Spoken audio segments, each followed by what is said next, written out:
एक बार प्रभु यीशु मसीह के नाम में आप सभी को सलाम करता हूँ। यहोवा परमेश्वर के नाम में सभी को जय मसीह की। हम पिछले कुछ दिनों से अय्यूब के विषय में सीख रहे हैं प्रियो, और मेरा पूर्ण विश्वास है कि परमेश्वर की आत्मा आपको कायल कर रही है। हालेलुया। जिनके कान हो वो सुन ले। हम आज फिर एक बार इस विषय में आगे बढ़ेंगे, और इससे पहले कि हम परमेश्वर से कुछ प्राप्त करें, हम अपना सब कुछ परमेश्वर को समर्पित करेंगे। आइए हम दुआ करेंगे। खुदावंद प्रभु यीशु नासरी के नाम से सुंदर और पवित्र समय के लिए धन्यवाद देते हैं। तू महान और जीवित परमेश्वर है, तेरी महिमा सदा काल की है। प्रभु जी, आने वाले वचनों को तेरे हाथों में समर्पित करते हैं। हमें समझने बूझने के लिए बुद्धि और ज्ञान दे राजा। शैतान की हर एक योजना को यीशु के नाम से तोड़ डालते हैं। प्रभु तेरे प्रिय पुत्र यीशु मसीह के लहू में अपने आप को सुरक्षित करते, और इस विनती को धन्यवाद के साथ यीशु नासरी के नाम से मांगते हैं। सुन और कबूल कर, आमीन। हालेलुया। सो प्रियो, हमने कल देखा कि मैंने आपको बताया कि अय्यूब की हालात कितने खराब थे, किस प्रकार कीड़े उसको खा रहे थे और कैसे उसका जीवन चल रहा था, उसके विषय में हमने कल बात की। आज हम उससे और आगे बढ़ेंगे।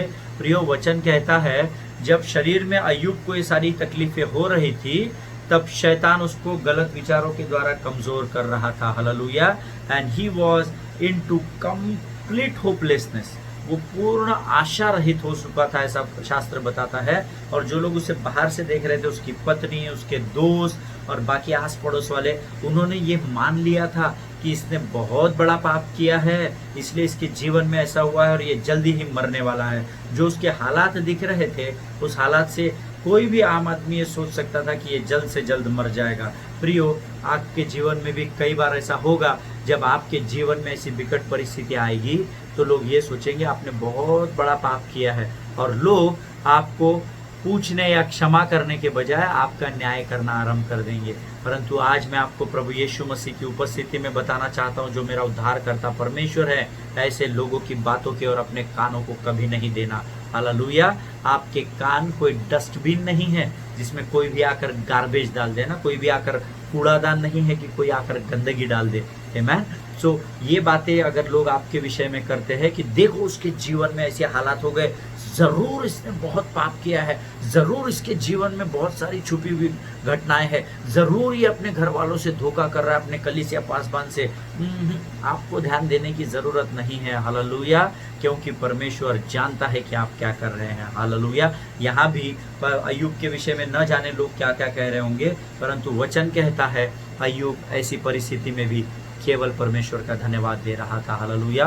प्रियो, अय्यूब के जीवन से आपको और मुझे अपने जीवन को इवैल्यूएट करने की, है ना, मूल्यांकन करने की ज़रूरत है, मापने की ज़रूरत है। क्या आज आपका और मेरा विश्वास अय्यूब के विश्वास जैसा है?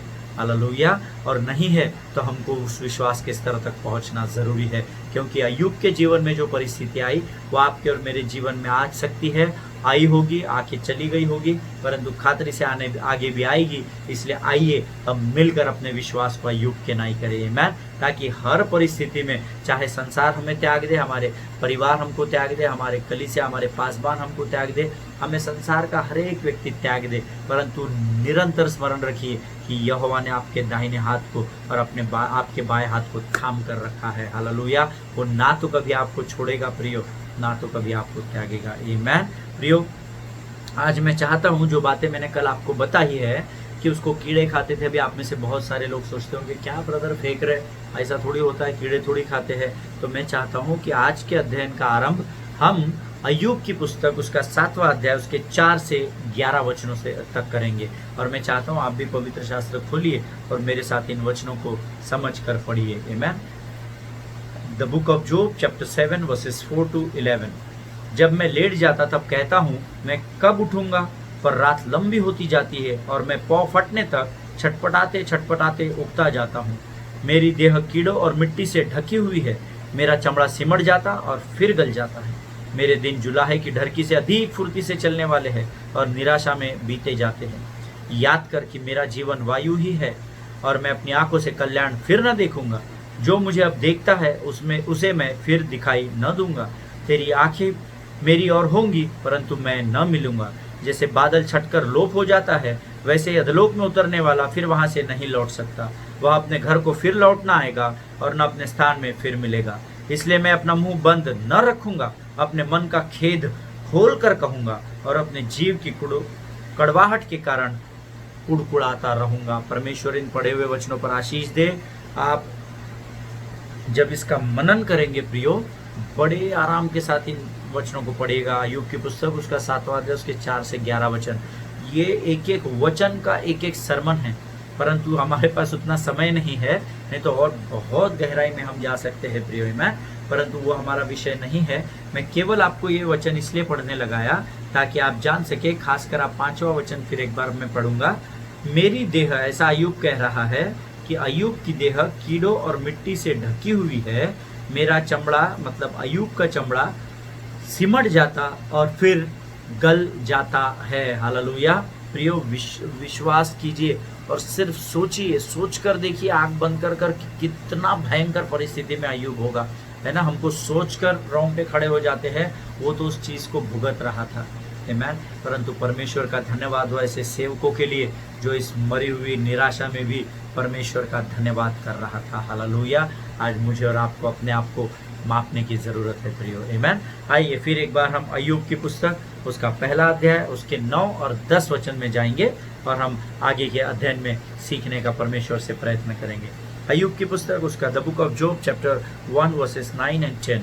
शैतान ने यहोवा को उत्तर दिया, क्या अय्यूब परमेश्वर का भय बिना लाभ के मानता है? क्या तूने उसकी और उसके घर की और जो कुछ उसका है उसके चारों ओर बाड़ा नहीं बांधा? तूने तो उसके काम पर आशीष दी है और उसकी संपत्ति देश भर में फैल गई है। परमेश्वर इन पढ़े हुए वचनों पर आशीष दे। मैं चाहता हूँ जो लोग नोट्स लिख रहे हैं वो 5 बातों को लिख ले, उसका अध्ययन हम थोड़े बातों को देख कर करेंगे। सबसे पहले मैं फिर से एक बार पढ़ूंगा। शैतान ने यहोवा को उत्तर दिया। नंबर 1 पॉइंट, क्या अय्यूब परमेश्वर का भय बिना लाभ के मानता है? नंबर 1 लिख लीजिए, अय्यूब। सबसे पहले शैतान ने परमेश्वर को, फिर एक बार मैंने आपको पहले भी बताया, शैतान के पास बुद्धि है नहीं, बुद्धिहीन है वो। बुद्धि के अथाह सागर जहाँ से बुद्धि का उगम होता है, उस परमेश्वर को बहकाने की या उकसाने की कोशिश कर रहा है। इसका दिमाग खराब हो चुका है शैतान का, और वो यहाँ पर कह रहा है, क्या अय्यूब परमेश्वर का भय बिना लाभ के मानता है क्या? पहला टारगेट उसने किसको किया? अय्यूब को किया। फिर उसने क्या कहा? क्या तूने उसकी और उसके घर की? दूसरा टारगेट उसका घर। जो नोट्स लिख रहे हैं वो लिख सकते हैं। फर्स्ट टारगेट इज जॉब, दूसरा टारगेट जॉब का, अय्यूब का परिवार या अय्यूब का घर। उसके बाद क्या तूने अय्यूब के और उसके घर की और जो कुछ उसका है उसके चारों ओर बाड़ा नहीं बांधा? तीसरा टारगेट उसके घर में जो कुछ भी आशीष परमेश्वर ने दी थी उसको यहोवा के सामने शैतान टारगेट कर रहा है प्रियो, आमीन। फिर आगे हम पढ़ेंगे चौथी बात, तूने तो उसके काम पर आशीष दी है। वो अय्यूब के काम को भी टारगेट कर रहा है, आमीन। और 5वीं और अंतिम बात, और उसकी संपत्ति देश भर में फैल गई है।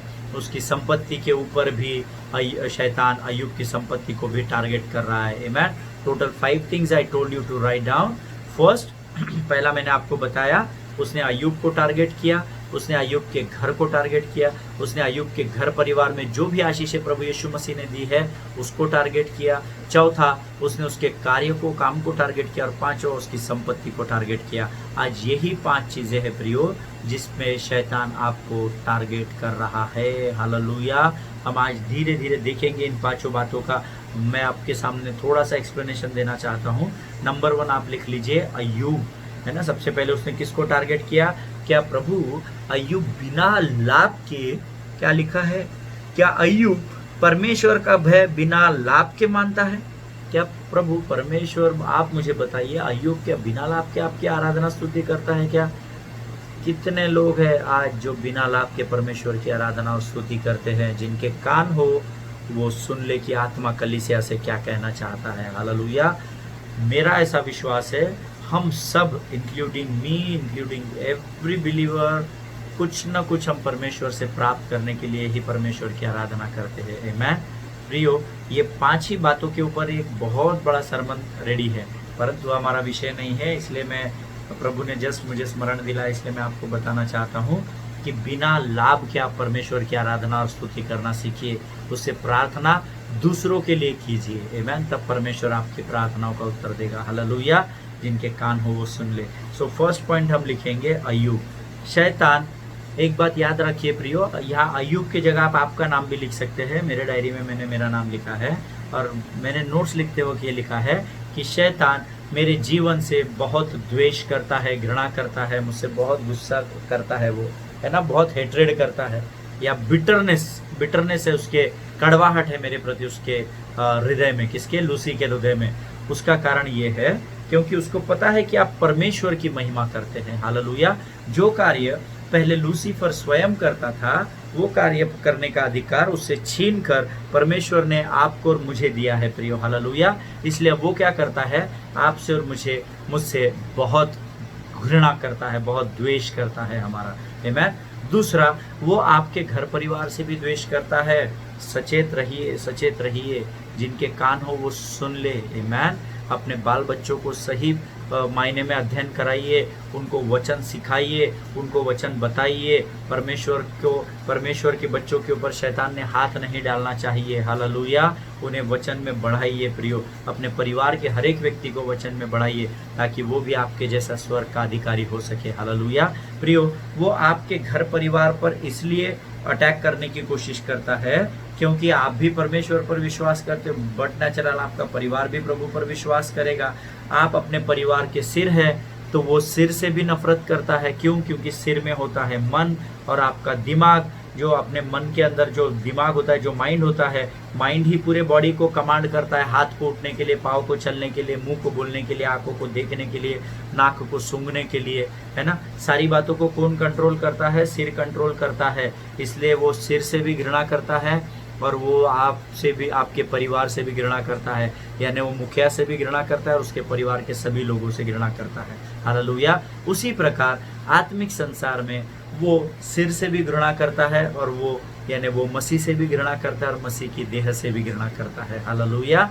तीसरी बात मैंने आपको बताई, आपकी जो कुछ भी, आपका सब कुछ, आपके बिलोंगिंग्स विशेषकर, है ना, आपके घर में टीवी है, घड़ी है, मोबाइल है, सिलेंडर है, गीजर है, जो कुछ भी आपके घर में है, परमेश्वर की, यहोवा की ओर से आई हुई आशीष, उन सबों से वो घृणा करता है। कभी कभी देखिए, आप घड़ी बांधते होते फट से दूर नीचे गिर जाती है, टूट जाती है। कभी मोबाइल छूट जाता है, कान पर बात करते करते ऐसी बात करने की आदत है आधे लोगों को, उसमें क्या हो जाए, मोबाइल यहाँ से निकल के फूट जाता है। कभी कभी हम हिस्ट्री चैनल देख रहे हैं, डिस्कवरी देख रहे हैं, कोई अच्छा न्यूज़ देख रहे हैं, फट से टीवी बंद हो जाता है। कभी हमारा गीज़र खराब हो जाता है, कभी आयरन मशीन, कभी वॉशिंग मशीन।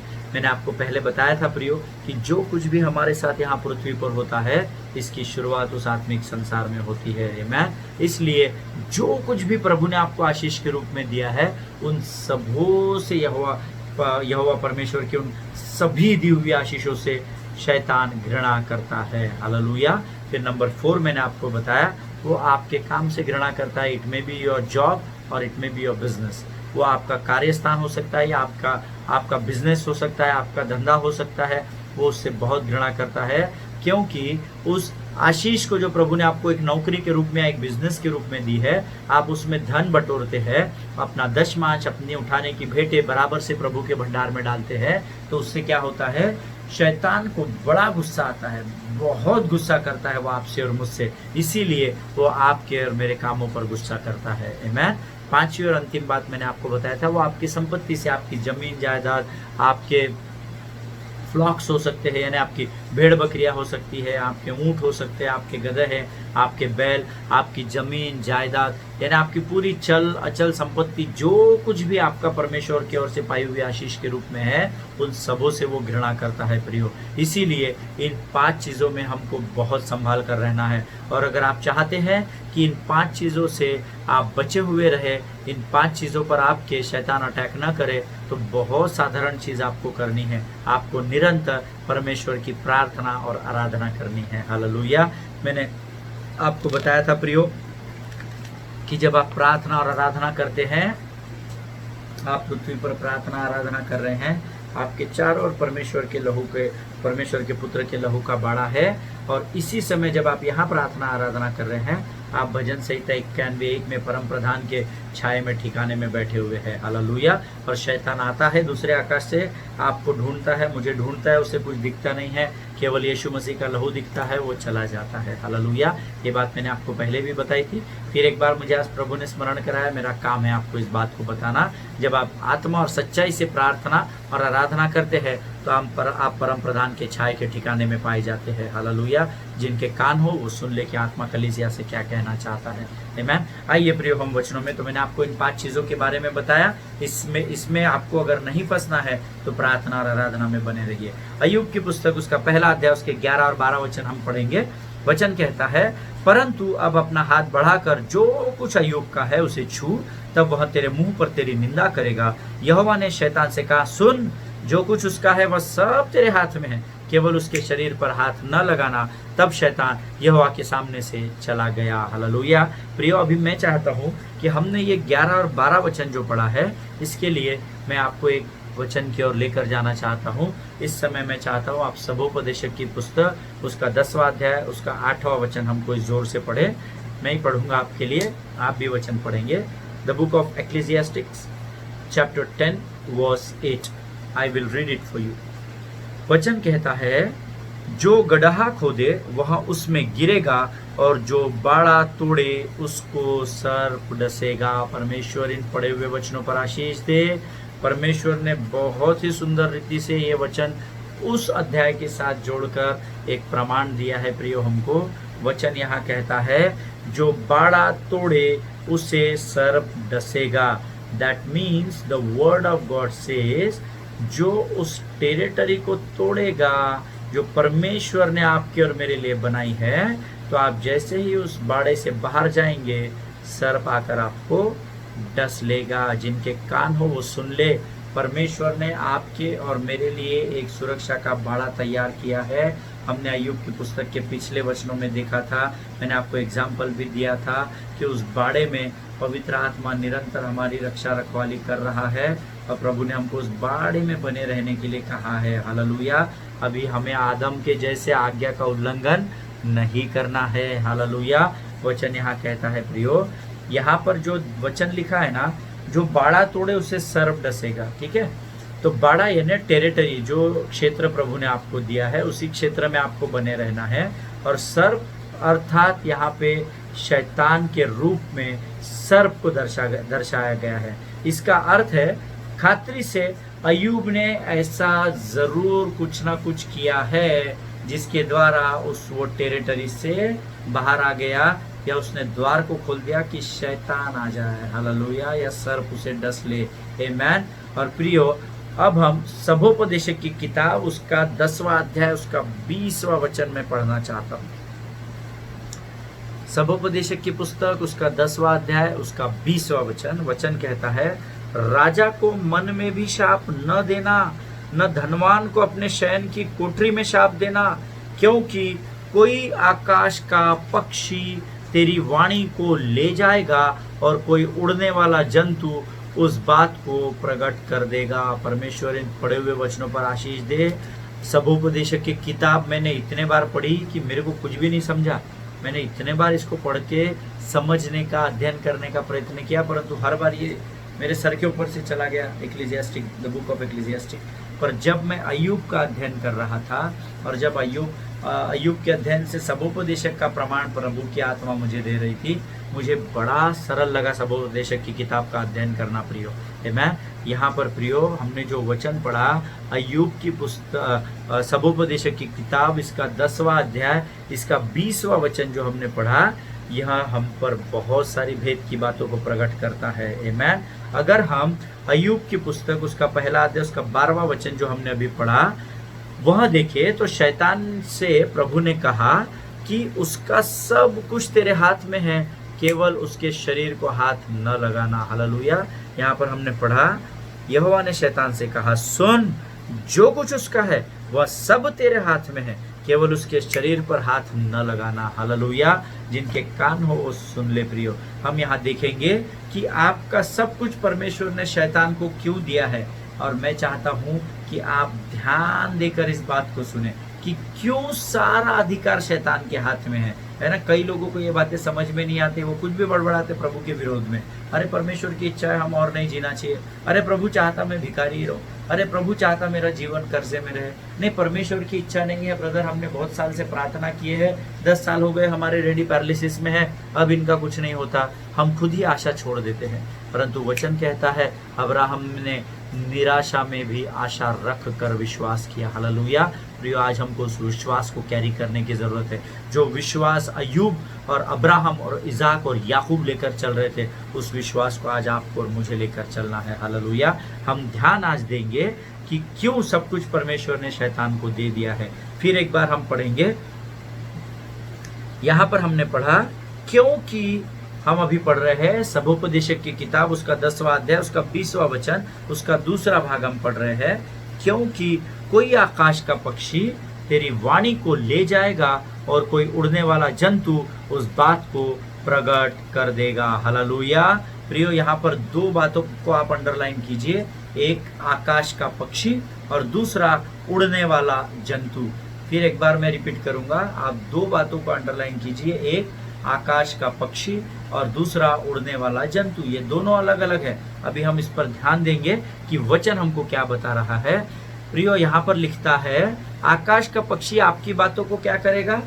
संसार पर प्रकट करेगा और वो तेरी वाणी को ले जाएगा। इसके बारे में हम देखेंगे। अब यहाँ सबसे पहले आप ये जान लीजिए कि ओरिजिनली पवित्र शास्त्र जो है, मैंने आपको पहले कई बार बता चुका हूँ, अभी आपको भी याद हो गया होगा कि ये ग्रीक, लैटिन, अरेमिक, इन भाषाओं में लिखा गया ना। हम जो अभी ये हिंदी इंग्लिश पढ़ते हैं, ये तो बाद में आया हुआ है, परंतु जो नोट्स लिख रहे हैं वो लिख सकते हैं कि यहाँ पर पक्षी ये जो शब्द आया है ना, इंग्लिश में अगर हम आप पढ़ेंगे तो यहाँ पर bird, for a bird of the air will carry your voice, आकाश का पक्षी तेरी वाणी को लेकर जाएगा। तो यहाँ पर ये जो पक्षी शब्द आया है, ये वास्तव में ग्रीक भाषा में पोनेरोस आया हुआ है। आप लिख सकते हैं, मैं स्पेल आउट करूंगा, P-O-N-E-R-O-S,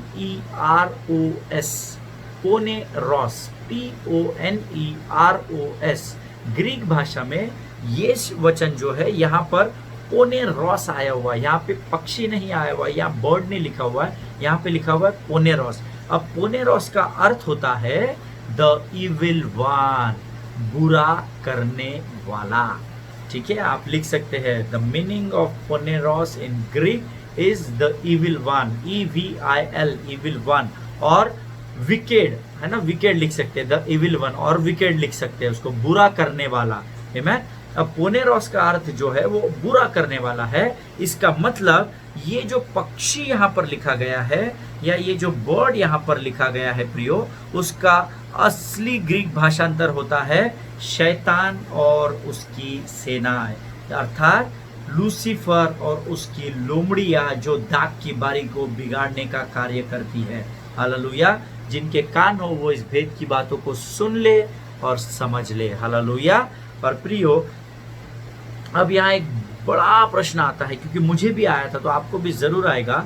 तो क्या सबोपदेशक की किताब उसके 10 और 20 के अनुसार शैतान मेरे बेडरूम में आता है और सुनता है कि मेरे बेडरूम में क्या होता है? क्योंकि यहाँ क्या लिखा है, न धनवान को, राजा को अपने मन में शाप नहीं देना, और धनवान को अपने शयन की कोठरी यानी अपने बेडरूम में श्राप नहीं देना, ऐसा वचन कहता है। Even in your thoughts do not curse the king, nor in your bedroom curse the rich, है ना। सो अब आप मुझसे पूछेंगे, क्योंकि मैंने भी पूछा यहोवा परमेश्वर से, तो आप भी जरूर, आपके मन में भी एक ख्याल आया होगा, तो इसका अर्थ है कि तो क्या शैतान और उसकी लोमड़ियां मेरे बेडरूम में भी होती है क्या, है ना। आपको ऐसा प्रश्न आना चाहिए, है ना। मुझे आया था, तो इसका उत्तर है, शायद परमेश्वर की आत्मा ने मुझसे कहा, yes, 24 hours 365 days this poneros is there in your bedroom. What you are doing, what you are talking, what you are speaking, what you are doing, everything he knows and he is watching over you.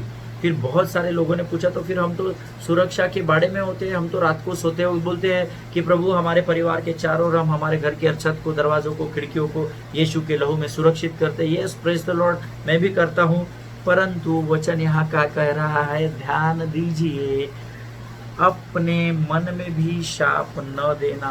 Hallelujah. वो इसके विषय में बात कर रहा है जो शैतान की युद्ध भूमि है। वो आपके बेड के साइज में, आपके बेडरूम के साइज की बात नहीं कर रहा है। हालेलुया। प्रभु आपको बुद्धि और ज्ञान दे के आप इस भेद की बात को समझ सके। प्रियो, शैतान की जो लोमड़ियां होती है, जिनको हम अनक्लीन स्पिरिट्स कहते हैं, जिनको अशुद्ध आत्माएं कहा जाता है, जो शैतान के कामों को क्या करती है, बढ़ाने का कार्य करती है। ये जो अनक्लीन स्पिरिट्स है ना, इनका हम कभी पढ़ेंगे स्पिरिट्स के बारे में ना, आप प्रार्थना कीजिए। अनक्लीन स्पिरिट्स होते हैं ना, अलग अलग दुष्ट आत्माएं होती है ना, अशुद्ध आत्माएं होती है, बहुत सारी लोमड़ियां होती है, उसके विषय में हम फिर कभी अध्ययन करेंगे। परंतु यहाँ जो है, the Bible is speaking about unclean spirits, जो शैतान के कामों को बढ़ाती है, और उनको धर्मी व्यक्ति सिर्फ तभी नहीं दिखाई देते, तब नहीं दिखाई देते जब हम भजन संहिता 91:1 में होते, जब हम प्रार्थना और आराधना कर रहे होते हैं। आमेन। और दूसरी भाषा में कहे तो जब हम प्रार्थना और आराधना में लिप्त होते हैं, है ना, we are completely engrossed with the Lord in worship and praise and prayer, that time this unclean spirits can not see us, है ना। आप ध्यान रखिए, जब हम प्रार्थना और आराधना में लिप्त होते हैं, तल्लीन होते हैं प्रभु के साथ, तब सिर्फ वो समय होता है जब हम इनको नहीं दिखाई देते हैं। इसीलिए परमेश्वर का वचन कहता है कि निरंतर जागते रहो। हालेलुया। प्रियो, आपको और मुझे कहा गया है, सचेत रहो, निरंतर जागते रहो, सचेत रहो, निरंतर जागते रहो। इसका अर्थ इसीलिए है क्योंकि जब हम जागते रहते हैं, जब हम सचेत रहते हैं, जब हम प्रार्थना आराधना करते हैं, तो हम इन अनक्लीन स्पिरिट्स को नहीं दिखते, बाकी सारे समय इनकी आंखें हमारी ओर होती है। Hallelujah. You can not have a victorious life if you are not living a natural life and fighting a supernatural demon। मुझे नहीं पता कि मैं इसको हिंदी में आपको कैसे समझा पाऊंगा। मेरी डायरी में जैसा प्रभु ने मुझे यहाँ पर लिखने के लिए कहा है, वैसा ही मैंने लिखा है। सो आई डोंट नो कि मैं आपको हिंदी में कैसा बताऊं, बट मैं कोशिश करता हूँ। प्रियो, आप एक स्वाभाविक जीवन जीकर अलौकिक शैतान की ताकतों से कभी भी जीत नहीं सकते। साधारण जीवन में रहते हुए आप शैतान का सामना नहीं कर सकते, और कभी भी आप विजय के जीवन में प्रवेश नहीं कर सकते। अगर आप चाहते हैं कि आप शैतान का सामना कर सके, तो निरंतर आपको प्रार्थना और आराधना में बने रहना है, क्योंकि आपकी प्रार्थना और आपकी आराधना ही आपको आत्मिक संसार से जोड़ती है। हालेलुया। मैंने कोशिश की कि मैं आपको सरल भाषा में समझा सकूं, जिनके कान हो वो सुन ले। मैं आपके लिए निरंतर प्रार्थना कर रहा हूं कि इतनी मेहनत से परमेश्वर ने जो वचन मुझे दिए हैं, मैं आपको पूरा निचोड़ निकाल कर समझाने का प्रयत्न कर रहा हूं। प्रियो, हालेलुया। अगर आप एक विजयी जीवन व्यतीत करना चाहते हैं, तो आपको क्या करना है, हमने सीखा है इफिसियों की पत्री 6:12 में, परमेश्वर के सारे हथियार बांधकर और परमेश्वर के अधीनता में होकर शैतान का सामना करना है। हालेलुया। परमेश्वर इन वचनों के द्वारा आपको बहुत ऐसे आशीष दे। हालेलुया। अब प्रियो, ये जो आकाश के पक्षी, जो यहाँ लिखा हुआ है ना, क्या लिखा हुआ है, बर्ड ऑफ द एयर, जो कि शैतान और उसकी लोमड़ियां है, ये आकाश में जाती है। और जो हमने पहले पढ़ा कि स्वर्ग में नहीं, लेकिन कहाँ जाती है, दूसरे आकाश में। आमीन। याद रखिए, मैंने आप मेरे पुराने सरमन देखिएगा, जिनको ये समझ में अगर नहीं आ रहा है तो आपको समझ में आ जाएगा मैं क्या बात कर रहा हूँ। इसीलिए वचन का मनन करना जरूरी होता है। हालेलुया। प्रियो, ये जो बर्ड्स ऑफ द एयर लिखा है ना, ये जाते जरूर है हमारी बातों को लेकर, पर ये कहाँ जाते हैं, जहाँ यहोवा विराजमान है वहाँ नहीं, वहाँ इनकी औकात नहीं है जाने की। वहाँ सिर्फ आप और मैं जा सकते हैं। हालेलुया। और खातरी से आप और मैं जाएंगे। ये दूसरे आकाश में जाती है, जो दिखता नहीं है ना, जो परमेश्वर जहाँ विराजमान है, और जो आकाश हमको दिख रहा है, उसके बीच में जो आकाश है, ये वहाँ जाती है जहाँ स्वर्गदूतों की और शैतान का निरंतर सामना हो रहा है। हालेलुया। और कल हम देखेंगे प्रियो, इससे और आगे अध्ययन में जाएंगे और गहराई में हम उतरेंगे समुद्र की। आमीन। परमेश्वर इन वचनों के द्वारा आपको बहुत ऐसे आशीष दे। आप आज का वचन शायद आपको समझने में थोड़ा कठिन भी लगा होगा, मुझे पता नहीं, मैंने तो पूरी कोशिश की है भाई और बहनों, परंतु अगर कठिन लगा होगा तो जो नोट्स आपने लिखे हैं ना, उसको आप बार बार पढ़िए। आपको बहुत आसानी से परमेश्वर की आत्मा बात करेगी और आपको सिखा देगी। हालेलुया। क्योंकि मेरा काम वचन का प्रचार करना है, और मेरे परमेश्वर की आत्मा का काम उस वचन के द्वारा आपके हृदय को कायल करना है। हालेलुया। जिनके कान हो वो सुन ले। प्रभु आपको बहुत ऐसे आशीष दे। अपने परिवार में सुरक्षित बने रहिए। जब आप घर के बाहर निकलते हैं, अपने हाथों को अच्छे से धोइए, अपने मुंह पर मास्क बांधिए, लोगों से डिस्टेंस बना कर रखिए, और ज़रूरी होगा तो ही अपने घर के बाहर निकलिए। फिर एक बार हम इस विषय के और गहराई में कल जाएंगे। तब तक आप अपने परिवारों में सुरक्षित बने रहिए, अपना ख्याल रखिए और अपने लोगों के लिए अच्छे गवाह बनिए। All glory to God, all the best. परमेश्वर आपको बहुत ऐसे आशीष दे।